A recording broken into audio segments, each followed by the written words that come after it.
and there were drugs and alcohol involved in your life when you were younger too, and Yeah.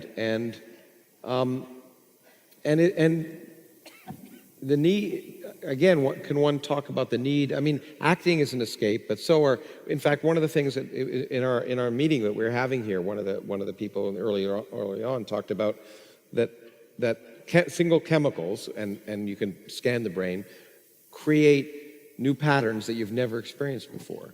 Talking about pattern recognition as part of consciousness, and that drugs single chemicals can produce new patterns you've never experienced before. And is that sort of something one is driven to once again because reality is sometimes intolerable? Yeah. Yeah. I would say. I mean, so you didn't do drugs when you were younger to party. Never. I mean, like we all grew up, the parties when you were a kid in school. I mean, I didn't take part in any of that because it was the drugs that I started very early, maybe 12, stealing what was called back then nerve pills from my mom's purse. And never did I take a drug, never did I take a drink, never did I do any of that for that, the term, which I despise, let's party. Because I was self-medicating. I was trying to numb myself.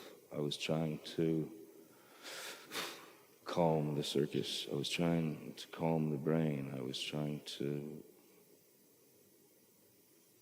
feel better than I did. And so I believe myself. There's a very important quote that people it's not that people take for granted, but it's not noticed enough for people to really understand Hunter Thompson, Hunter did exactly the same as myself. Yeah. We talked about it extensively. Hunter was never one of those guys who's, yes, let's get, I never heard him say the word party or anything like that. It was a necessity. It was self-medicating. And there's a quote at the beginning of Fear and Loathing that says, "He who makes a beast of himself gets rid of the pain of being a man." And that quote, a lot of people don't realize it, that quote is Hunter, That quote is Hunter, because he had to get rid of the pain of being a man. He was plagued, as a lot of us are plagued. Mm-hmm.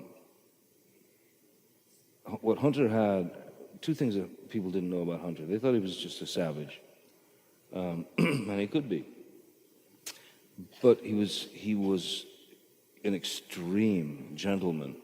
He was a Southern gentleman.